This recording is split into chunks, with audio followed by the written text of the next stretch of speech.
Voilà que nous sommes à la fin de l'année et c'est le moment de faire les bilans pour cette année 2024. Et sûrement, tu es dans cet instant-là, dans ce moment-là où tu essaies de te ressasser de tout ce qui s'est passé au niveau de cette année 2024. Pour certains, ça a été une année vraiment compliquée. J'en fais un peu partie dedans. Et pour d'autres, ça a été une année de bonheur.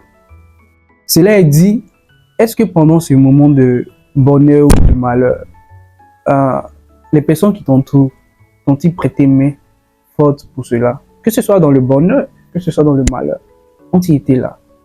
Pourquoi je le dis? Parce que l'année qui va suivre encore, il ne faudrait pas que ça soit une année où tu seras toujours avec les mêmes personnes, où tu auras toujours les mêmes directives que celles de cette année. Parce que on va beau se souhaiter les meilleurs vœux, on va beau se souhaiter les vœux les meilleurs pour l'année qui va suivre. Mais ces mêmes personnes qui sont autour de toi, qui vont te souhaiter ces vœux, vont-ils être avec toi l'année qui suit? Si elles sont toutes en vie, vont-ils être encore avec toi? Parce que nous devons savoir que nous devons prendre toujours de nouvelles directives. Pas seulement lorsque l'année finit, mais chaque jour doit être un jour où nous devons nous rendre compte de ce qui se passe autour de nous et de voir comment nous pouvons progresser avec ceux qui peuvent, disons, s'impliquer dans ce que vous faites. Voilà que l'année 2024 se ferme et l'année 2025 s'ouvre maintenant. Pour moi, c'est un peu comme ne pas changer au fait, quoi que ce soit au fait. C'est juste que nous changeons le calendrier. Sinon, c'est toujours le même jour qui se répète. Mais est-ce que nous-mêmes, nous cherchons à changer? Parce que le calendrier change. On passe d'une date à une autre. Mais toi-même, est-ce que tu as décidé de faire le pas dans certaines choses? Moi, par exemple, cette année 2024, j'ai dû abandonner beaucoup de choses. J'ai dû arrêter certaines choses. J'ai dû prendre des décisions afin de pouvoir me retirer de certaines choses qui n'avaient pas, qui ne marchaient pas. Et voilà que nous rentrons dans un autre moment. Vas-tu démarrer un business? Vas-tu arrêter ce business actuellement qui ne fonctionne pas et te dis que c'est l'échec pour ce business, mais tu peux continuer dans un autre business? Vas-tu arrêter avec cette relation un peu toxique dans laquelle tu es actuellement et débuter par une autre? Vas-tu arrêter en question ces relations avec ces personnes amicales, je veux dire, qui n'aboutissent à rien, ces personnes qui ne font que te rabaisser, ces personnes qui ne font que t'emmener dans des endroits où tu ne te sens pas à l'aise ou qui ne te font pas progresser? Vas-tu continuer à procrastiner? Parce que nous tous, nous aimons beaucoup ça.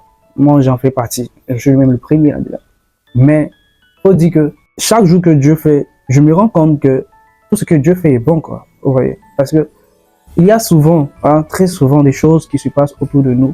Nous avons très souvent l'envie de pouvoir atteindre certains objectifs. Mais lorsqu'on n'arrive pas à l'atteindre, on commence à s'apitoyer sur nos sorts.